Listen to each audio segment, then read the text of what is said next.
welcome to Mums at the Table. I'm Rachel. I'm here with Shona. And Shona, how was your week?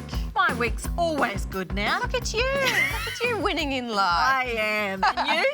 We're good at the moment. We're in a good routine at the moment, so I'm just hoping no one upsets the apple cart.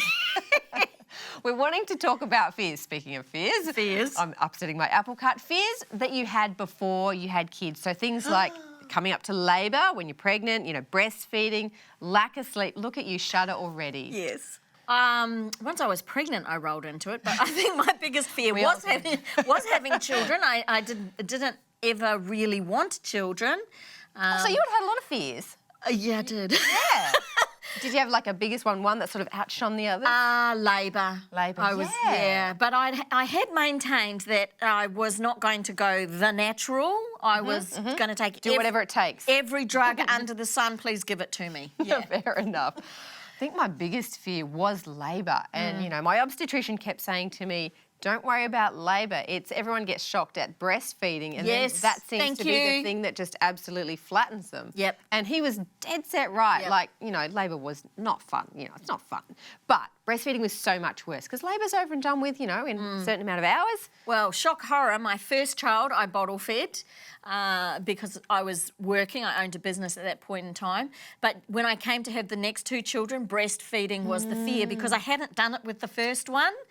And then when Joshua came along, he wasn't a great feeder. So I had all these other hurdles as well as trying to feed him. And there's so much pressure put on breastfeeding. There is. There's so much. But, I think, okay, open time here. Yes, I was really naive about it. I just thought, like in most things, I'll wing it. Oh, like in the movies, it just happens. I'll wing it. Those things look normal. But what I should have done is actually listen to people who were talking to me because they would joke when they say it. Please don't joke when you talk to other mums. Because we're like, oh, hi, they're laughing. Maybe that's not so bad. Do you know what I mean? What would they say? Oh, you'll never get any sleep ever again. Oh, right, and they'd make light of it. I'm like, no, I'm not getting any sleep. No, you're not. No. Sleep when the baby sleeps. Yeah, please do that. But I should have approached it, how I approached other fears. And I guess in doing that, I like to look up information. I look to look up statistics and that sort of thing and make myself more prepared. Whereas I didn't really do that. So those fears really, bit me. So when you were going through the issues and the problems with things, did you pray about it? Did you ask other people? What things I should have done that beforehand. Yeah, true. I did it during it because, it became a very stressful thing because I wasn't prepared. But, I think we just need to go, okay, if I don't know about it, maybe I need to get myself, in the know, get some more knowledge. What were the things that you were afraid of before kids in relation to having kids? Let us know. We'd love to have a discussion on our Facebook page. You can head there. Hey, thanks for joining Colette and I for a chat. Now, this is something a lot of parents talk about. They're always telling you, build resilient kids. How do we build resilient kids? What is resilience and how do we build these resilient kids? So resilience is, the famous saying is it's the ability to bounce back. Okay. So when things inevitably come up in our lives or our children's lives, things that are tricky, things that are tough, our children are able to not be crushed. Right. They can get up and move forward and learn and grow from it. I think that's so important because I feel like it's changed. Like it feels like when I grew up, you kind of were thrown in with the sharks and you sunk or swum and it was okay. Yeah. But how are we doing in terms of building resilient kids these days? So, interestingly, there's this study by Resilient Youth Australia. They looked at 78,000 young people, and what they found was there was a clear difference between 10-year-olds and then 5 years later, looking at 15-year-olds, there was this drop in resilience. And they wanted to know why there was this change. Why? And the 10-year-olds said things like, we feel likely to have an adult who we are close to, an adult who listens to us, we feel encouraged in school and we feel hopeful. And parents of teenagers are the ones who say they feel less close to their teenagers. And isn't it fascinating how we kind of buy into this idea that teenagers don't need us, so we pull away. And actually, but they also pull away too. They do, absolutely. Go through some stages, yes. But even in those teen years, we need to lean in. We need to find ways to creatively still lean in. That's not smothering, but that works for our young person, that they know that we're still there, we still care, and we're still around to listen. They need adults to feel connected to. Okay, and to help build that resilience. Absolutely. And help them to grow through Yes, these yeah. things that happen in life.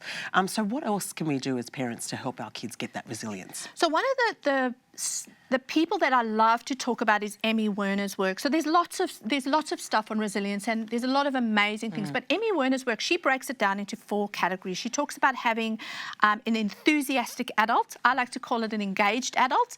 Who's got time for that? At the end of the day, most of us are like, done. But honestly, that's where I always say the small things are the big things. Okay. So being engaged with your child means you're doing the day-to-day, tying the shoelaces, cooking, reading them a story at the end of the day. It's just the day-to-day stuff. Yeah. Being involved in your child's life. Okay. Second one is teaching them emotional competence. Right. So social emotional skills around themselves, what they're feeling, what others are feeling. The third one I love is islands of competence. So building skill. Helping young people to realise they actually have something to offer, doing chores, having expectations of them even, building areas in their lives. I love that. Building chores. Get them to do the chores in your house. In the house. Important. Yeah. And then the fourth one is spirituality. Right. And that is actually having something outside of yourself, bigger than yourself, that you look at or involved in or look up to. I love that. I think as a Christian, that is our first go-to. You know, we have a faith that we always turn to, and I think it's important to model that for our kids. Yeah, and that is part of resilience. Having a sense of spirituality is one of the pillars of resilience. Wow, and I think for me, it's probably the most important. So, yeah, look, if you want more information and more tips, great tips from Colette, please keep it locked right here at Mums at the Table and subscribe to our YouTube channel. You won't regret it. Do you have a shy child? And I know I'm asking you, and it feels like a silly question for you, but did your kids have a fear of people at all? One of mine was shy. And it's an interesting shy because he was shy when he was around us. And there you go. Maybe there's too many big characters in our family and he just felt he couldn't get in.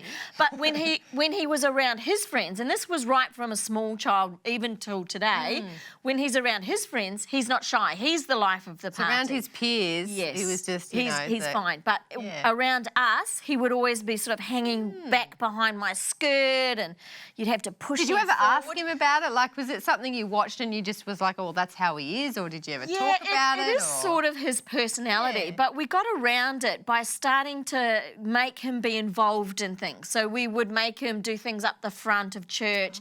We would make him get involved in Pathfinders or adventure, like Scouts or Pathfinders Adventures, that sort of stuff, so that he actually had to take some leadership roles so that he came out of his shell, and we started backing out of his life a little bit so that, in some of these things, we didn't even turn up.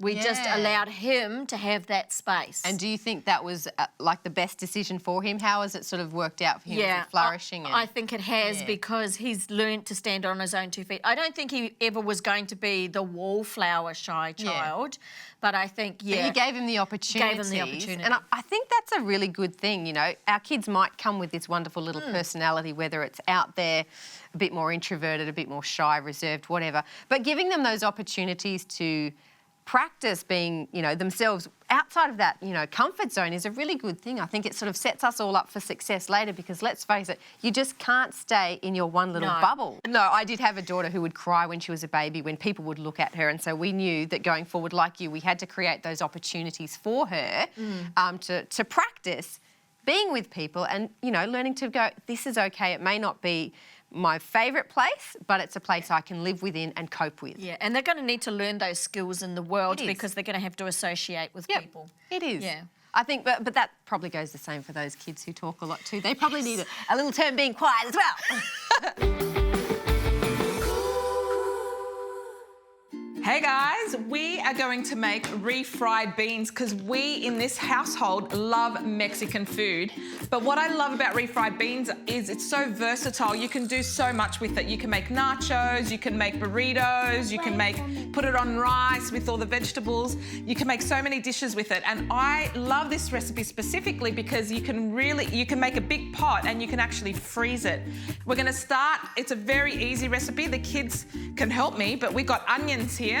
So we fry off the onions. So here's some garlic.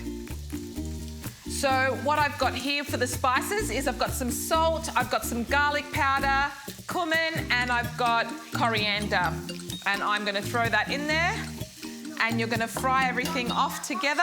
Okay, and we just fry that off until it's all soft and translucent. And you're going to be able to smell that cumin and the coriander. It's going to be smelling amazing and very strong, and that will help the flavour go through. If Shona was here, she'd explain all that because she's really good with this sort of stuff. Now, you might need a touch of water because I don't like frying with a lot of oil, so I've only added a touch of oil with this, or you could just fry it off with some water.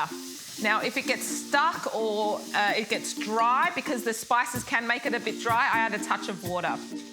Okay, so I've been cooking those onions out for about 5 minutes and they're starting to get brown and they look really good and I can smell the flavour. So it's just the borlotti beans. I like the borlotti beans. I think they taste so much better. Oh, sorry, beans are gone. And tomato paste. A little bit of water just to cook it out. So I'm going to add a touch more water and I'm just going to cook it.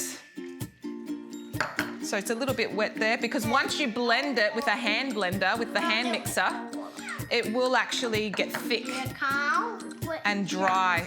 I'm telling you, you need to try these refried beans. They taste so good. When she first made them and we tried them, I was like, what? I need the recipe for this. And it was so easy to make. I reckon we're done.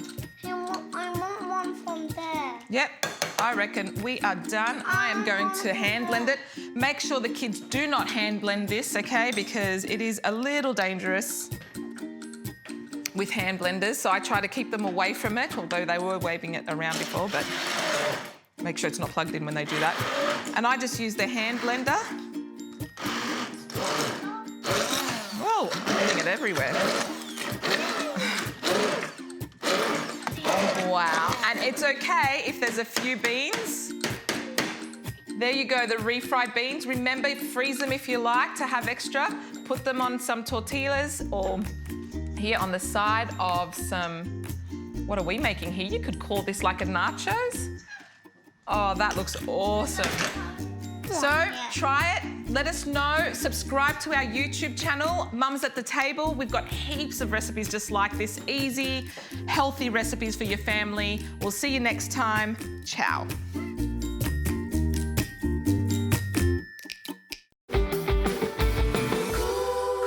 Okay, so I want to let you know about our newsletter that comes out weekly, our e-news. All you need to do to subscribe to that is jump on our website, put your name in there, subscribe, and that can be sent to you each week. But I think that's it from us this week.